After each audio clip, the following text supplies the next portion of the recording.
এই মানুষটাকে তোমরা কেউ চিন্তা না, হঠাৎ করে সে একদিন আমার টিমে চলে আসে এবং তারপর তাকে আমরা ওবাইদুল ভাই, ওবাইদুল কাকু বলে তোমাদের সামনে পরিচয় করে। এবং আমার কথা শুনে অবাকও লাগতে পারে যে মানুষটা নিজে ছিল না কোনো গেম প্লে, যে মানুষটা নিজে কখনো গেম খেলতো না, যে মানুষটা ইউটিউবে যে ভিডিওগুলো আপলোড দিত তার মধ্যে 100টা ভিডিওর মধ্যে 90টাই প্রান্ত দাদা গেম খেলে দিত, সেই ভিডিওর উপরে ভয়েস ওভার করে নিজের বলে চালাই দিত। তো প্রান্তদার ডিভাইস যখন নর্মাল হয়ে যায়, মানে একদম লো হয়ে যায়, খেলার মতো পরিস্থিতি ছিল না, তো আমি ডিসিশন নিয়ে কি করি, তোমাদের এই প্রান্তদাকে আমি নিচে পিসি বানাই দিই। প্রান্তদাকে আমি ডিসিশন হুট করে নিয়ে ফেলে যে Asus ROG 6 নিয়ে দেব। বাংলাদেশ টপ 1 ওরফে রাত ভাই, সে একটি প্রতারক, মির্জাফর এবং স্বার্থপর। ওয়েট, এখনই কমেন্টে গিয়ে গালি দিও না, আগে পুরো ভিডিওটা দেখে তারপরে গিয়ে কমেন্ট করো। একদিকে রয়েছে ওবাইদুল ভাই আর আরেক দিকে রয়েছে প্রান্ত দাদা ও বাংলাদেশ টপ 1। কিন্তু কথা হলো এটা, এদের মধ্যে কে দোষী এবং কে মির্জাফর? আসলে দোষ তিনজনেরই আছে। কেউ তো মানতেই চাচ্ছে না যে বাংলাদেশ টপ 1ও ভুল করতে পারে। আরে ভাই, মানুষ মাত্রই ভুল। তো এখন কথা হলো এটা, এই কন্ট্রোভার্সিটা শুরু হলো কিভাবে? তো চলো পিছন থেকে শুরু করি। সময়টা তখন হবে 2020 এবং 19-এর দিক দিয়ে। তখনই ওবাইদুল ভাই এবং প্রান্ত দাদার দেখা। প্রান্ত দাদা মূলত ছিল র্যাঙ্ক পুশার এবং সে দিন রাত এক করে র্যাঙ্ক পুশ করত। তখনই কিছুদিন পর ওবাইদুল ভাই তাকে র্যাঙ্ক পুশের জন্য অফার করে। প্রান্ত দাদা এই অফারে রাজি হয়ে যায়। ওবাইদুল ভাই দিনের বেলা গেম খেলতো এবং প্রান্ত দাদা রাত্রেবেলা গেম খেলতো। তখন প্রান্ত দাদার গেম ছিল পুরোই একেবারে আগুন, আর যে গেম প্লে করতো তা পুরোই একেবারে আগুনের মতোই ছিল। আর প্রান্ত দাদা যে গেম খেলতো এই গেমটাকে স্ক্রিন রেকর্ড করে ওবাইদুল ভাইয়ের কাছে পাঠাতো, আর ওবাইদুল ভাই সেই ভিডিওটাকে ভয়েস ওভার করে ইউটিউবে আপলোড করতো।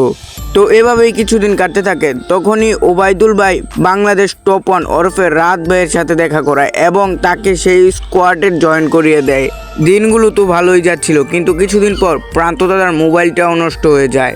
তখন ওবাইদুল ভাই নিজে পিসি বানিয়ে দেয় এবং মোবাইলও কিনে দেয়। তো এখন কথা হচ্ছে, কেনই কন্ট্রোভার্সিটা হলো, কেনই ভাইয়ের মতো সম্পর্ক নষ্ট হয়ে গেল? তো আমি আপনাদের খুলে বলছি। কিছুদিন আগে একটি টুর্নামেন্ট হয়েছিল এবং সেই টুর্নামেন্টে ওবাইদুল ভাই বাংলাদেশ টপ 1কে বলে যে এবার যে টুর্নামেন্ট হবে সেই টুর্নামেন্টে আমার নাম দিয়ে তোমরা খেলো। অর্থাৎ টুর্নামেন্টে যারা এই স্কোয়াডে খেলে তারাই খেলবে, কিন্তু নামটা থাকবে ওবাইদুল ভাইয়ের। কিন্তু বাংলাদেশ টপ 1 রাজি হয় না। সে বলে যে আমরা যেই স্কোয়াডে এতদিন খেলছি সেই স্কোয়াডেই খেলবো, আর তোমার যদি দরকার পড়ে তাহলে তুমি নিজে একটি স্ট্রোক করে নাও।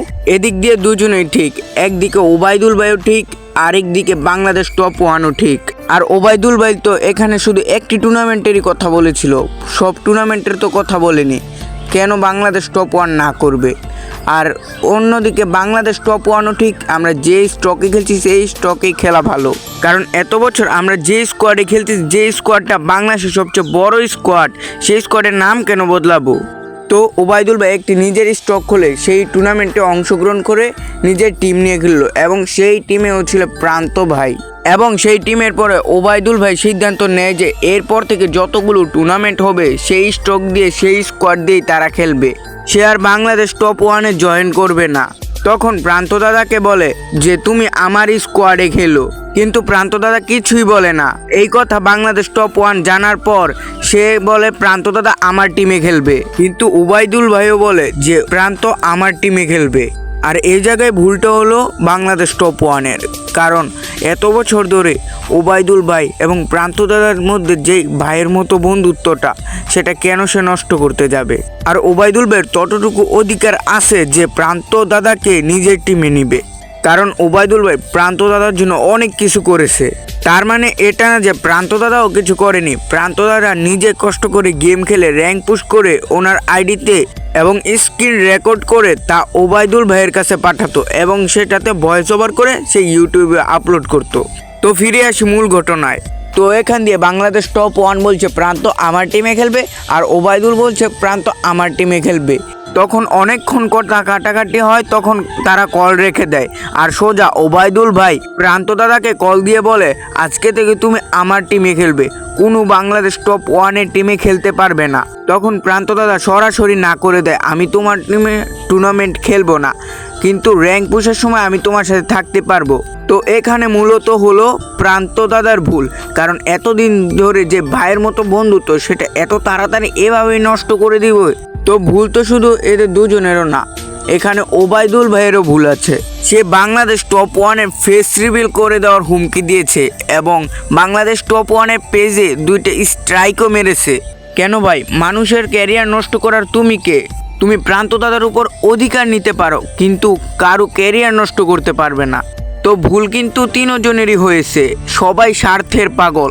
যেমন বাংলাদেশ টপ ওয়ানের টিমে যদি প্রান্ত থাকে তাহলে বাংলাদেশ টপ ওয়ান টিমটাই একটা আগুন হয়ে থাকবে, আর যদি প্রান্ত বাংলাদেশ টপ ওয়ানের টিমে থাকে তাহলে সব সময় হাইলাইটে থাকবে আর নিজের নাম ডাকটা বাড়বে।